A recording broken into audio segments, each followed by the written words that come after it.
Ever have that, that feeling where you're like struck by this brilliant idea, but then poof, it's gone before you can even like write it down or anything? Oh, yeah. Well, today we are diving into this whole world of building what they call a second brain. Basically, it's a system to help us capture and actually like cultivate all those little sparks of inspiration. Oh.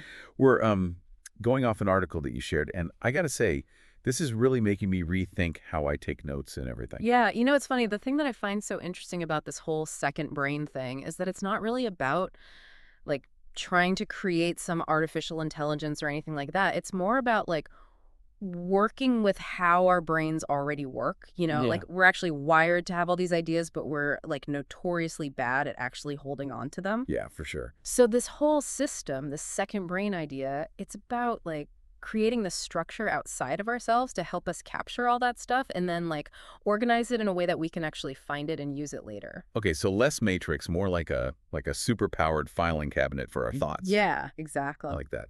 Okay, so the article mentions this framework called code, which, sounds kind of cool. Can you break that down for us a bit? Of course, yeah. So code, it stands for collect, organize, distill, express. And it's basically a framework to help you like take information and turn it into knowledge that you can actually use. Okay, yeah. So let's unpack this code then. Let's start with collect. Right. What exactly are we supposed to be collecting here? Well, think of it like this. You're basically casting this wide net, and you're trying to catch any little piece of information that like really resonates with you. It could be, a quote that you read in a book, or even just something you overhear somebody saying, like a snippet of a conversation, or even just something that you're, walking the dog and you have a random thought. Oh, wow. So it's not just like, formal notes and stuff, but it's those little like aha moments that we might totally forget otherwise. Yeah, those are the best. And the key really is to make it as easy as possible to capture those, right? Because if you have to like go through a whole big thing, you're less likely to do it, right? So whether it's a voice memo or, like a quick note in an app or even just scribbling something on a napkin, whatever works for you to like reduce that friction between having the thought and actually capturing it. This is like giving me flashbacks to all those brilliant ideas I've lost, like to the abyss, Oh, tell me about it. Happens to all of us. But I imagine it's not that helpful to just have like this random jumbled mess of notes, right? That's where the organized part comes in. And the article specifically mentions this PRA method. Yeah, the PRA method is really cool. It's super helpful. It stands for projects, areas, resources, and archives.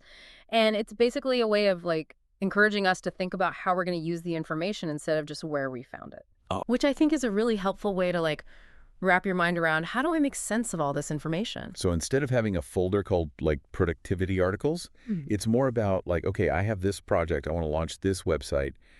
And within that, I need to improve my writing workflow. So I have an area for that. And then these are the resources that I've collected. Exactly. You got it. And then what I like about the PRI method is, as projects are completed or if some information just becomes like not as relevant anymore, it's not like it's gone forever, you just move it to the archives. Okay. Out of sight. But you can always go back to it if you need it. Oh, that's so smart.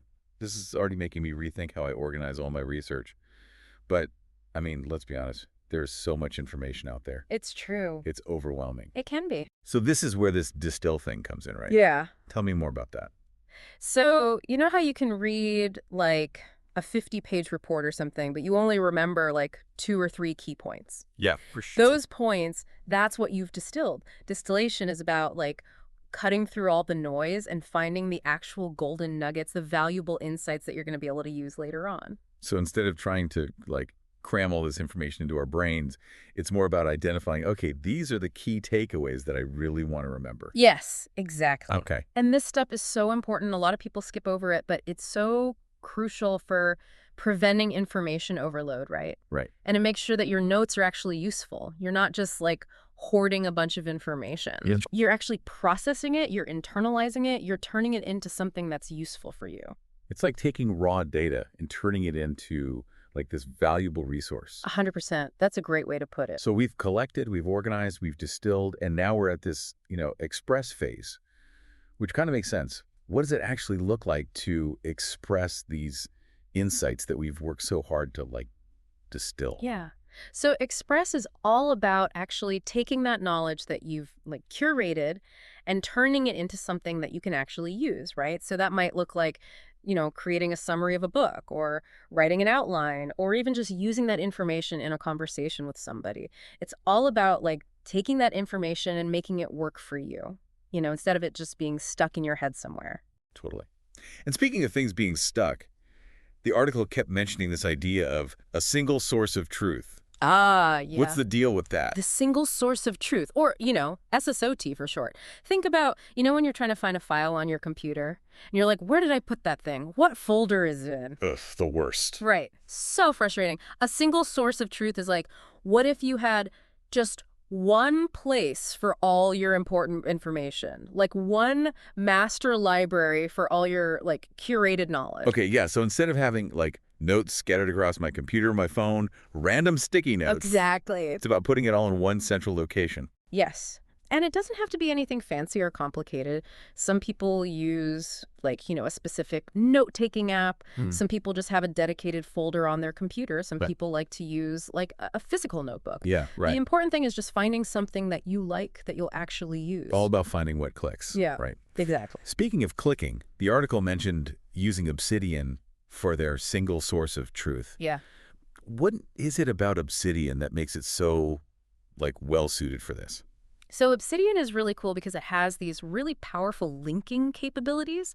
So you can, like, create connections between different notes and ideas, and that lets you build this, like, web of knowledge, which is really powerful when you're doing research or just trying to, like, explore your ideas more deeply. So it's like we're moving beyond just, remembering information and more into this space of, like, actually connecting ideas and maybe even discovering, like, brand new insights. Yeah, exactly. It's like the difference between, like, having a bunch of puzzle pieces scattered around versus actually seeing the whole picture.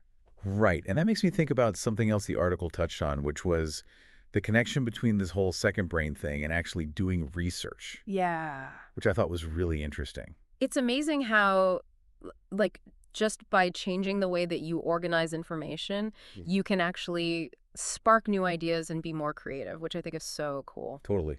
The article also mentioned using, like, AI tools like ChatGPT and Zeta Alpha as part of this whole research process. And I have to admit, I'm a little bit fascinated by that, the whole idea of bringing AI into this. Can you talk a little bit more about that? Yeah, absolutely. I think AI tools like ChatGPT and Zeta Alpha have the potential to be so powerful, especially when it comes to research. Like, imagine being able to just take a really dense research paper and say, ChatGPT, give me the gist of this. Or, with Zeta Alpha, you can instantly search through tons of research articles and find the most relevant ones. Wow. It's amazing. So, these tools can really be game changers for anyone who wants to learn more about, whatever they're interested in. So it's not really about replacing our thinking, but it's like giving us these superpowers to actually, like, unlock a deeper level of understanding. Exactly. It's about working smarter, not harder, right? And using these tools to help us do what we do best. I love it. But even with all these amazing tools and techniques, I imagine it can still feel kind of intimidating. Like, where do I even begin? Yeah, no, I totally get that. It's like, where do you even start with all of this? It can feel a little overwhelming, honestly. Yeah, it's easy to get caught up in trying to find the perfect system, like right out of the gate. Right. But I think the most important thing is just to start somewhere. Okay, so for someone who's, like, totally new to this whole second brain thing, where would you recommend they start? Well, I would say, like, don't try to do everything at once. Just pick one thing from the code framework that really speaks to you. Maybe it's trying out that PRA method to organize your notes. Or maybe it's, I'm going to try a new app. I'm going to try Notion or Obsidian, whatever it is. Just, like, pick one thing and just experiment with it. See how it feels. Yeah, it's like any new habit, right? Start small. Yeah. You don't have to go from 0 to 60 right away. Exactly. And, maybe with a system like this in place, we can finally catch those shower thoughts before they disappear forever. Wouldn't that be amazing? Right. But even if those, those spontaneous ideas, those shower thoughts, they still manage to, like, slip away sometimes, Yeah. The cool thing about this is even if that happens, you're still, like, building this incredible resource, right? Right. Because you're constantly absorbing information, you're making connections, and that's going to spark even more ideas down the road. It's like this positive feedback loop of, like learning and creativity. Exactly, 100%. And this whole conversation that we've been having is like a perfect example of that, right? Like Sure. we've been diving deep into this idea of a second brain.